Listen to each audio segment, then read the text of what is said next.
Quelle relation entre DAF et DSI au service de l'innovation? Pour en parler, donc, je vous rappelle que nous sommes avec Nadine Pichelot, donc directrice financière Europe d'Anaplan. Bonjour Nadine. Rebonjour Nicolas. Alors avant de rentrer dans le vif du sujet, on va présenter Anaplan rapidement. Donc c'est une solution de planification cloud. Exactement, c'est une solution de planification cloud qui offre aux managers, je vais dire, un outil collaboratif, transverse, qui permet de répondre à beaucoup de besoins en temps réel, dans un monde qui change beaucoup et où on a besoin de KPI de manière très fréquente. C'est une société qui a été créée en 2007 à York, en Angleterre, qui a donc été ensuite incorporée aux États-Unis par des fonds dans la Silicon Valley, donc à San Francisco en 2011. Aujourd'hui, nous sommes 650 dans le monde. On est présent dans 20 pays. Et on a 50 personnes en France et on a un centre de développement aussi en France. Voilà, avec au total, on a 500 clients à peu près dans le monde qui sont des clients globaux. On a des clients phares comme HP, comme Accor, comme AXA. Et on a 80 000 utilisateurs d'Anaplan qui sont nos meilleurs ambassadeurs. Et alors, à vos côtés, donc Thierry Goemans, donc vous êtes fondateur et gérant d'Adjuvamus, vous êtes également directeur financier indépendant. Est-ce que vous pouvez nous en dire un petit peu plus sur votre activité? Alors c'est ça, mon métier, c'est de me rendre très souvent dans des entreprises que je ne connais pas pour aider les structures qui sont en place à évoluer dans l'organisation de la direction administrative et financière, mais aussi dans tout ce qui va être organisation générale des procédures de l'entreprise, de manière à ce que tout ça soit le plus agile possible. Alors, c'est du conseil et quelquefois aussi, c'est de l'audit. Et donc, par ces activités, je suis pratiquement chaque semaine au contact d'une nouvelle entreprise où les problématiques de direction financière et d'organisation des données sont chaque fois différentes. Alors on va profiter de votre expertise à tous les deux, mais tout d'abord on va commencer avec vous, Pierre Landry. Donc je rappelle que vous êtes le rédacteur en chef d'IT for Business.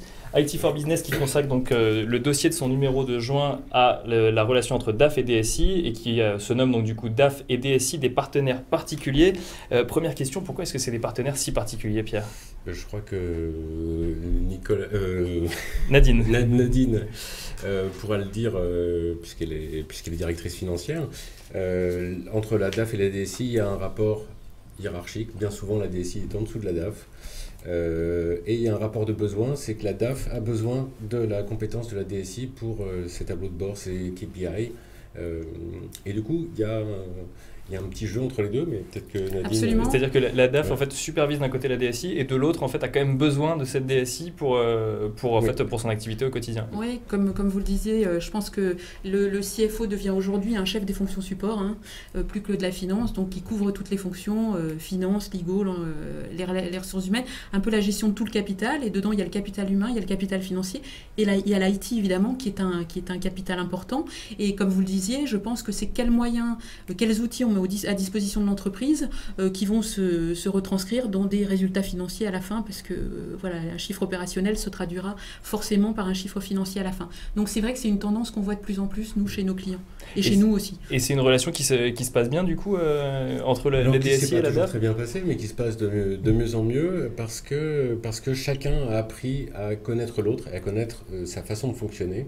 La DSI, ces 10 dernières années, peut-être, a subi les foudres de la pression financière et donc a souvent un contrôleur de gestion qui s'occupe d'elle et comprend les enjeux. À côté, le DAF, lui, il comprend que la data a un pouvoir immense qu'il ne sait pas mesurer. Mais alors qu'il a besoin, il sait qu'il a besoin maintenant d'outils de simulation, de prévision, et que le DSI peut les lui fournir. Ou qu'il peut aussi aller les chercher ailleurs. Mais donc du coup, le DAF, comme n'importe quel autre métier de l'entreprise, se rend compte qu'il n'échappe pas à la digitalisation, à la numérisation, et qu'il a besoin d'être accompagné en fait sur ces thématiques-là. On ne peut pas couvrir à la fois toutes les responsabilités juridiques, financières, stratégiques de l'entreprise et en même temps prétendre détenir sur soi-même, sur ses épaules aussi toutes les composantes techniques du métier des métiers des systèmes d'information qui évoluent très très vite. Donc personnellement, dans les entreprises où j'interviens, lorsqu'il y a une direction informatique qui est désignée, qui est présente, je considère que c'est un plus, que c'est un atout, et que travailler sur la complémentarité, sur la complicité, je dirais, entre ces deux têtes pensantes, c'est quelque chose qui apporte, quand ça se passe bien, un grand confort.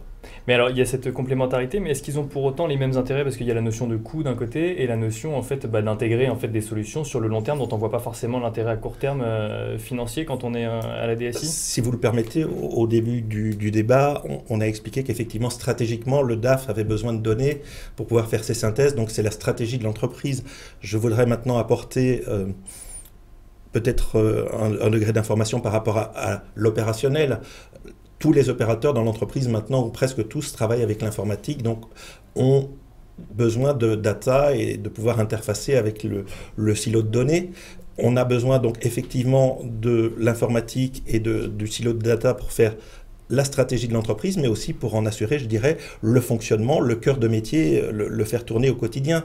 Ça me paraît au moins aussi important parce que nous, DAF, devons avoir la modestie de dire que s'il n'y a pas de production, s'il n'y a pas de vente, s'il n'y a pas de service, il n'y aura pas besoin de DAF. Absolument, c'est très vrai. Nadine, vous partagez cet avis? Oui, tout à fait. Et vous parliez des choses qui fâchaient, je pense, les deux à un moment. Je pense que ça peut être la gestion des coûts à tout prix que la DAF pourrait dans son rôle de contrôleur plutôt que de business partner imposé, contre exactement ce que vous disiez, Thierry, de dire quelle est la valeur stratégique de la data. Parce que c'est vraiment sur ce paramètre, je pense, et ce paradoxe, que les deux se retrouvent à un moment. Je pense que c'est quelle est la valeur stratégique de la data au meilleur coût, et on évite par là même, on en reparlera j'imagine après, tout ce qui est concept de shadow IT, où bien j'ai mon ERP qui me donne des données, mais malheureusement c'est pas assez agile parce que je dois faire des tableaux de bord et je vais sur Excel, je mets mon petit serveur sous mon bureau et mon directeur informatique ne sait pas ce qui se passe, et ça crée des coûts en silo qui sont énormes. Donc c'est là que les deux aussi peuvent se retrouver. Et des conflits parfois très importants lorsque les décideurs de l'entreprise se rencontrent, quand vous avez le directeur commercial qui arrive avec ses chiffres et le directeur financier qui arrive avec les siens et qu'on n'est pas d'accord parce qu'on n'a pas utilisé le même silo de données. Et donc du coup, quand on travaille avec le DSI, ça permet justement d'avoir des chiffres un peu plus raccords entre les différentes directions. On va objectiver déjà au niveau des budgets et puis on va objectiver aussi au moment du reporting opérationnel où on voit ce qui s'est réellement passé dans l'entreprise, puisqu'on aura en principe, si on s'entend bien, tous interpréter les chiffres de la même manière et qu'on aura utilisé a priori, si tout va bien, une base de données cohérente. Il n'y a pas de synthèse valable si on a des données de masse qui sont éparpillées. Pierre, vous avez mentionné un terme tout à l'heure qui était long terme, effectivement. Là où le DAF aura une vision plus court-termiste, le DSI, mais comme avec tous les métiers avec lesquels il travaille, va leur dire posons les choses de la bonne manière. Pour avoir une stratégie sur le long terme. Un peu plus de budget, mais on a quelque chose qui va tourner après pendant des années. Ouais, il y a un travail commun qui peut être sur l'architecture, absolument, sur la gouvernance et sur les process après qu'on met en place et qui arrive exactement à ce que vous disiez, la seule valeur, la seule source des données. C'est ça, parce qu'ils parlent le même langage finalement d'un côté. En fait, le directeur financier comme le directeur des systèmes d'information raisonnent en termes de métriques, en termes de métriques tout simplement. Dans la rédaction d'un cahier des charges de mise en place d'un ERP ou d'un système informatique, vous avez deux composantes. Vous avez l'aspect technique et puis vous avez l'aspect effectivement stratégique avec la maîtrise notamment des coûts, mais aussi la sécurité des données. Je pense que les deux compétences sont complémentaires avec une nécessité peut-être d'avoir le DAF dans la boucle, parce que le DAF souvent est quelqu'un qui a une vision très transversale de l'entreprise, puisque comme vous le disiez, à un moment donné, c'est lui qui va modéliser chaque centime qui rentre et qui sort de l'entreprise, que ce soit en budget ou que ce soit dans la comparaison entre le budget et ce qui a été réalisé au bout d'un moment. Et alors justement, cette question de la sécurité, comment est-ce qu'on l'aborde dans le tandem DAF-DSI? Parce que d'un côté, en fait, on pourrait avoir envie de digitaliser la direction financière, de l'autre, on peut aussi intégrer que ça peut être un risque supplémentaire. Comment est-ce que ça fonctionne au quotidien? Je pense que là, le DSI a vraiment un rôle très important à jouer et que je pense qu'on peut rappeler, parce que nous, on offre une solution de planification sur le cloud qui peut faire peur. Moi, je rappelle toujours un chiffre qui est important, c'est que 60% des breaches de sécurité dans les entreprises sont liées aux collaborateurs eux-mêmes, à la perte de leur portable, à la perte de leurs données. Donc voilà, donc ça, c'est une première chose. Donc le DSI il a déjà un rôle à jouer aussi sur une vraie politique aussi de sécurisation de tout ça. Et qui ne passe pas seulement par des systèmes d'exploitation ou d'information, mais effectivement par rappeler des usages. De l'humain. En fait, je pense que c'est aussi comment il gère l'humain et comment il gère une politique de sécurité. C'est à la DRH de faire son boulot. Absolument. Alors, en réalité, c'est une démarche globale, parce qu'on aurait pu convoquer aussi autour de cette table la direction juridique et tout ça. Oui, voilà. En réalité, le silo de données, c'est finalement une des richesses de l'entreprise. Alors, effectivement, je souscris à 100% à ce que vous avez dit. j'ai des clients qui, à certains moments, vont me demander conseil sur telle solution plutôt que telle autre, le cahier des charges, etc. Quoique je ne sois appointé par aucune firme, donc je reste très libre dans mon jugement. J'ai en général 2 types de remarques. On me dit, oui, mais si je prends cette solution très externalisée, je ne vais pas être maître de mes données.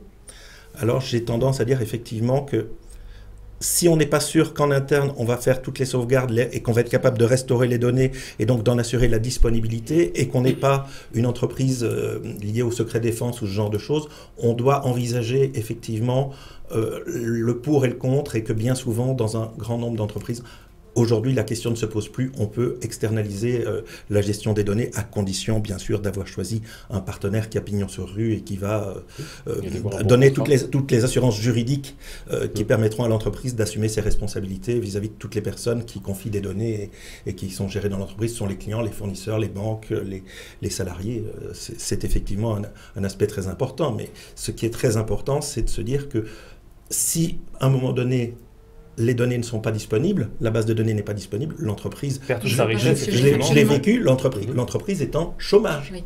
Avec le coût que ça induit. C'est le capital c'est un des capitaux les plus critiques. Alors, c'est un capital critique, la donnée. On peut comprendre, par exemple, par des exemples concrets dans le marketing ou dans la communication, comment on l'utilise. Au sein d'une direction financière, cette donnée, quelle est en fait la valeur réelle de cette donnée? Comment est-ce qu'on l'utilise au quotidien? Je pense que la valeur, elle est dans toutes les données opérationnelles. C'est ce que je vous disais, que vous partiez d'un plan où on va partir, par exemple, d'un inventaire, après un plan de vente. Si on regarde un processus budgétaire, il passe d'abord par des plans opérationnels qui vont se traduire dans des données financières. Donc je pense que toutes ces données-là sont clés, et c'est là que je disais que le directeur informatique a un rôle, le CIO a vraiment un rôle clé, puisqu'il est garant de garder la sécurité de cette donnée. Absolument. Qu'elles sont sécurisées également. Et nous, chez nos clients, on voit que la question de sécurité est une des questions qui revient le plus. C'est vraiment comment vous m'assurez que ma donnée, c'est mon capital. Je vous confie mon capital le plus précieux. Comment vous me le gardez. Et c'est également les données des salariés, c'est également les données des clients. Avec la nécessité de mettre en place aussi sur ce critère-là un contrôle interne et continu. Parce qu'on peut imaginer qu'une solution qui a été mise en place aujourd'hui, eh bien, on n'est pas forcément à même de mesurer en temps réel les dysfonctionnements qui, demain, vont occasionner peut-être un sinistre dans l'entreprise et qui peut s'avérer coûteux. Donc je dis... Ça fait partie de l'organisation de l'entreprise. L'organisation de l'entreprise, elle doit être auditée et contrôlée. Ça fait partie de la gestion, le contrôle. Et donc, le système informatique ne fait pas exception, à mon avis, à la règle. Il faut du contrôle interne aussi sur ce critère-là. Alors, il y a une chose dont on a un petit peu parlé tout à l'heure et qui ressort également du dossier, et dont on avait d'ailleurs fait une émission sur le sujet dans Virage Digital, c'est l'émergence du Shadow IT. Ça, pour le coup, c'est un combat commun entre la direction financière et la direction des systèmes d'information. D'un côté, pour une raison de coût, et de l'autre, pour une raison d'utilisation, en fait, au quotidien, de la part de la DSI. Oui, mais c'est très difficile à gérer, puisque en fait, on demande toujours à la DSI qu'elle réponde aux besoins de l'utilisateur. Or, c'est l'utilisateur qui soit ne précise pas son besoin. Bon, je me mets du côté du DSI. Soit ce besoin change. Ce besoin change parce que l'entreprise est en train de changer. Absolument. Et donc, le directeur financier va avoir besoin de nouveaux indicateurs. Oui. Et comme on en parlait tout à l'heure, il y a une base de données. Elle n'est pas forcément, les outils de requêtage sur cette base de données ne sont pas forcément conçus pour que ce soit facile de récupérer cette donnée. Donc finalement, c'est un combat sans fin. Finalement, il y aura toujours une avance du côté des métiers. Enfin, pas forcément une avance, mais un usage différent du côté des métiers par rapport à ce qui aurait été mis en place à un instant T par les fonctions support qui peuvent être la direction financière. Sauf si elles parlent le même langage, oui, fréquemment si ensemble. Elles parlent fréquemment ensemble, si elles utilisent des KPI qui sont aussi communs, et si les utilisateurs deviennent des vrais ambassadeurs et qu'ils osent aller voir la DSI pour dire voilà mon besoin, voilà l'outil ou voilà ce qu'on peut envisager. Et effectivement, comme vous le disiez, qu'ils se parlent en permanence, mais nous on s'aperçoit quand on vend nos solutions, nos utilisateurs sont nos meilleurs ambassadeurs, mais les DSI sont critiques, parce que si on ne les implique pas, on aura beaucoup de mal à assurer la vente, parce qu'ils sont critiques dans le sujet, et ils sont critiques au niveau sécurité, données, enfin vraiment les fondations de tout ça, et après l'utilisateur lui définit son besoin, et il a besoin d'agilité dans ses tableaux de bord. Enfin, c'est vraiment ce qu'il faut aujourd'hui. Et si on veut des données de masse qui soient cohérentes, correctes et exploitables pour faire les synthèses stratégiques, je vais employer un vilain terme, on est obligé, et heureusement on doit pouvoir compter sur l'utilisateur. L'utilisateur utilisera d'autant plus volontiers et d'autant mieux un outil qui correspond à sa demande métier.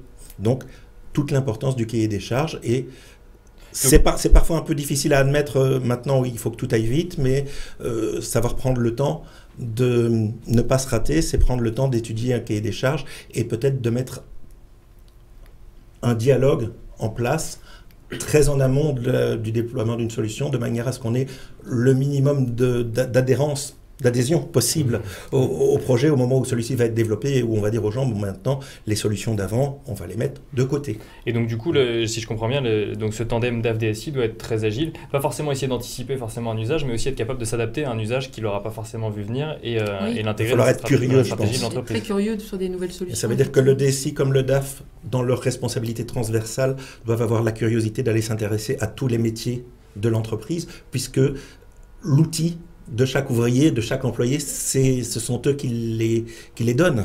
Absolument. Alors là, on parle beaucoup du tandem donc DAF-DSI au service de l'innovation dans les autres services. Est-ce que une direction administrative et financière numérisée ou dématérialisée, c'est une réalité aujourd'hui, c'est une fiction ou c'est en cours de production ?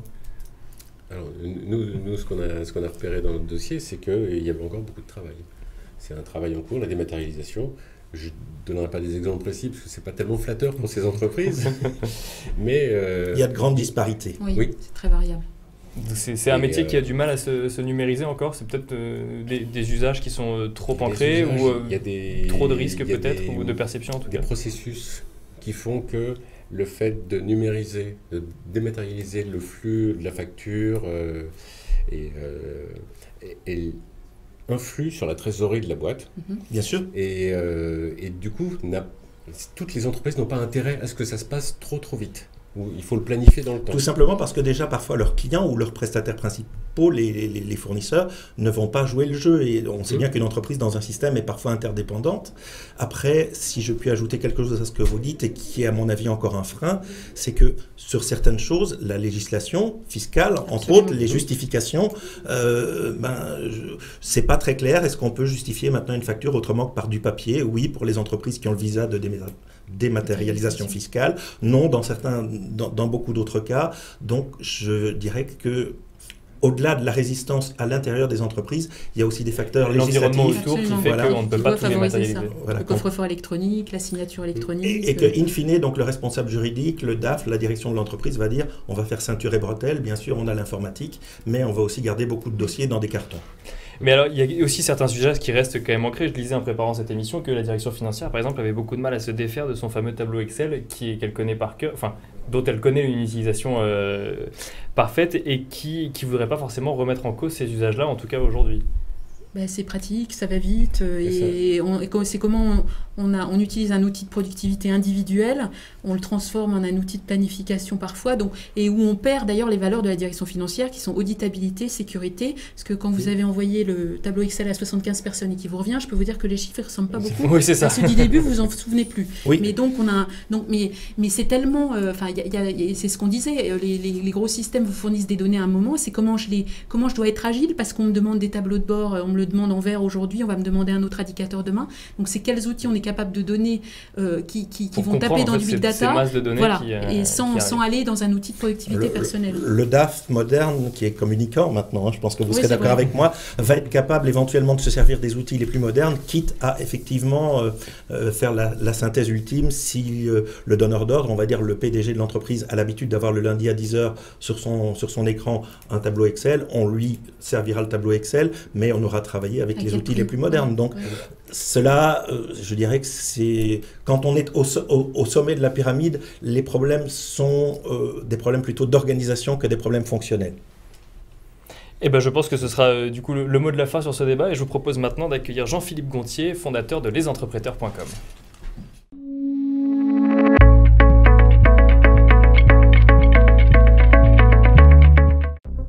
Demain appartient aux plus rapides. Pour vous aider à aller toujours plus vite, nous avons créé une nouvelle entreprise totalement dédiée à l'avenir de votre secteur. Où les hommes, la technologie et les idées font avancer le monde ensemble.